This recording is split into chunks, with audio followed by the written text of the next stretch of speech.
Então, muitos acabam virando investidores de longo prazo por conveniência, não por convicção, que é muito diferente. Então, eu acredito muito que a gente tem hoje, são 5 milhões de CPFs, são 5 milhões de CPFs, não são 5 milhões de investidores.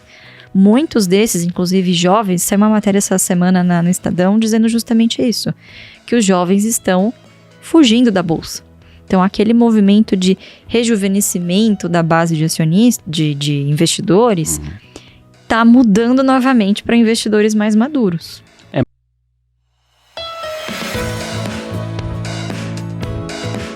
Pessoas...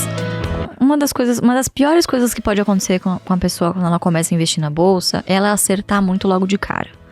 E geralmente quando você acerta muito logo de cara, não é pela sua competência, é por sorte ou um momento de mercado que você está vivendo ali, em que qualquer coisa que você escolhe vai subir. Então isso aconteceu muito ali no início, quando o pessoal começou a se interessar por bolsa em 2018, então, em que os ativos estavam tão depreciados, né, que qualquer coisa que você escolhesse ali ia subir inevitavelmente, né, óbvio, se tivesse algum nível de qualidade. De novo, essa mesma coisa aconteceu em 2020, né, que foi um movimento muito rápido, em que as pessoas viram que ele tinha uma oportunidade, compraram, assim, quem podia comprou, né, esses ativos, e rapidamente viu isso se multiplicar, assim, dobrar. Não é assim, não é sempre que isso vai acontecer.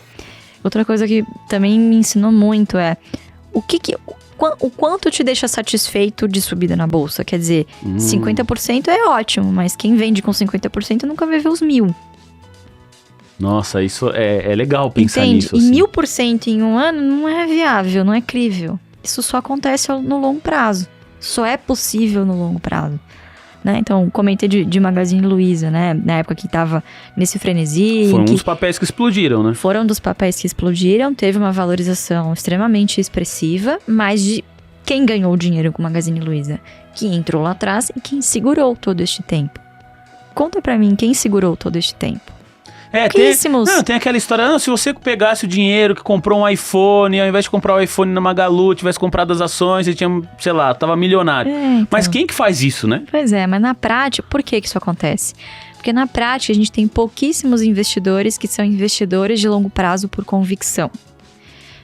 A maioria dos investidores vira um investidor de longo prazo por conveniência. Porque o papel cai, né? Porque o papel cai. Você vai fazer o quê? Você vai vendendo prejuízo? Não, vou comprar mais, né? Vou fazer o preço mais, vou ficar ali. E você vai se amargurando, você não sabe o que você tá fazendo. Tem um momento em que você chega em que o mercado é cíclico. Então, geralmente quando você vai nutrindo esse sentimento do tipo, caramba, o que eu fiz? A bolsa não é pra mim, você vê o seu dinheiro cair. Por que isso acontece? Muito provavelmente pela falta de confiança e pela falta de conhecimento, né, nas tomadas de decisão que você fez. Certo? Então, muitos acabam virando investidores de longo prazo por conveniência, não por convicção, que é muito diferente. Então, eu acredito muito que a gente tem hoje, são 5 milhões de CPFs, são 5 milhões de CPFs, não são 5 milhões de investidores. Muitos desses, inclusive jovens, saiu uma matéria essa semana no Estadão dizendo justamente isso, que os jovens estão fugindo da bolsa. Então, aquele movimento de rejuvenescimento da base de acionistas, de investidores, está mudando novamente para investidores mais maduros.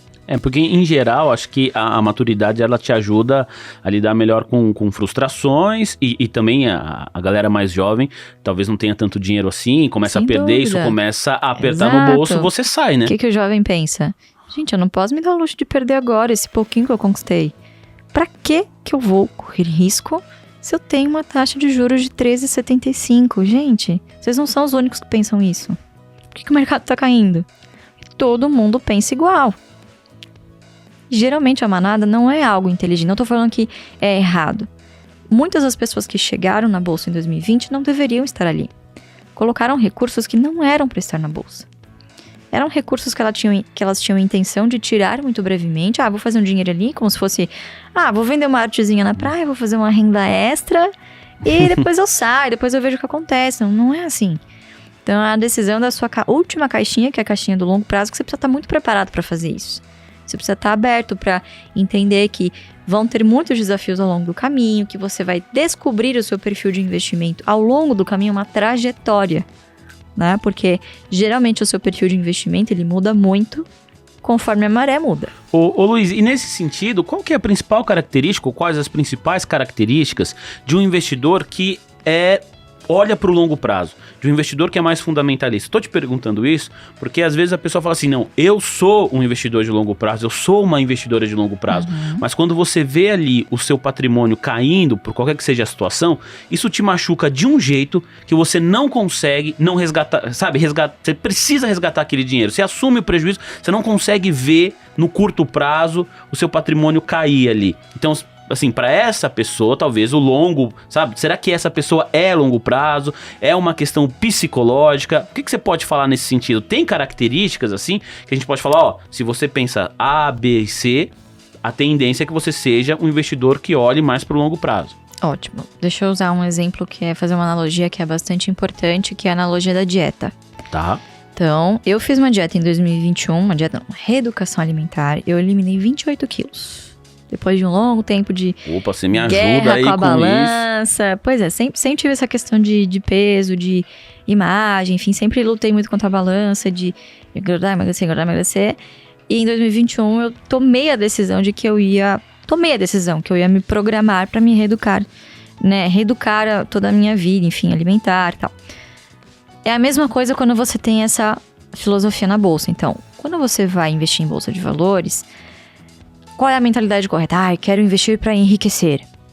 Não, eu quero investir para ter um futuro, uma aposentadoria, ou que seja, uma carteira, um patrimônio que me gere uma renda suficiente para ter uma vida confortável e que me suporte em um momento em que eu não vou ter um fluxo de renda suficiente do meu trabalho. Afinal, eu quero parar de trabalhar algum tempo, ou sim, enfim, quero ter a possibilidade de fazer o que eu realmente gosto e não o que eu faço aqui por dinheiro para sobreviver lá na frente.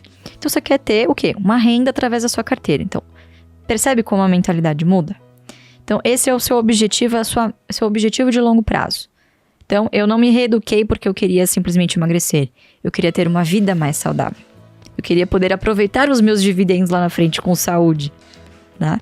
Então, é uma mudança muito sucinta, mas extremamente importante. Então, primeiro, seu objetivo tem que estar alinhado. Segundo, você precisa ter metas críveis. Então, o que eu fazia muito? Ai, meu Deus, vou ter uma viagem. Eu vou emagrecer o máximo possível, vou fazer o máximo de esforço para, em 2 meses, eu chegar no meu objetivo. O que acontece quando você se coloca numa posição, assim, de se maltratar em um curto espaço de tempo? Quando você chega nesse objetivo, qual que é seu primeiro passo? No dia seguinte... Chutar o balde. Chuta o balde. Foda-se, vou voltar. Por quê? Porque você não virou aquela chave. Então, metas críveis. A gente faz metas nas ações em quantidades de ações. E não em valor financeiro que eu vou aportar. Porque os dividendos, eles são pagos em função da quantidade de ações que você tem. Não em função de quanto você colocou. Quando você também tem essa mentalidade de quantidade de ações, você começa a perceber o seguinte, bom, se a minha meta é em quantidade de ações, se eu pagar R$5 ao invés de 10, é melhor para mim. Sim, tá pagando Concorda? mais barato no papel. Então, agora que a bolsa está caindo, maravilhoso, que eu vou atingir a minha meta em quantidade de ações mais rápido. Gastando menos. Entende? Então, uma coisa vai puxando a outra. E, obviamente, você não vai se colocar a meta de 1 milhão de ações em um ano. Poxa, legal, quanto que eu posso aportar por mês? E aí você vai formatando as suas metas de 1 ano, metas de 5 anos e vai angariando essas pequenas conquistas ao longo do tempo. E qual que é a outra regra? Não deixe para começar na segunda-feira.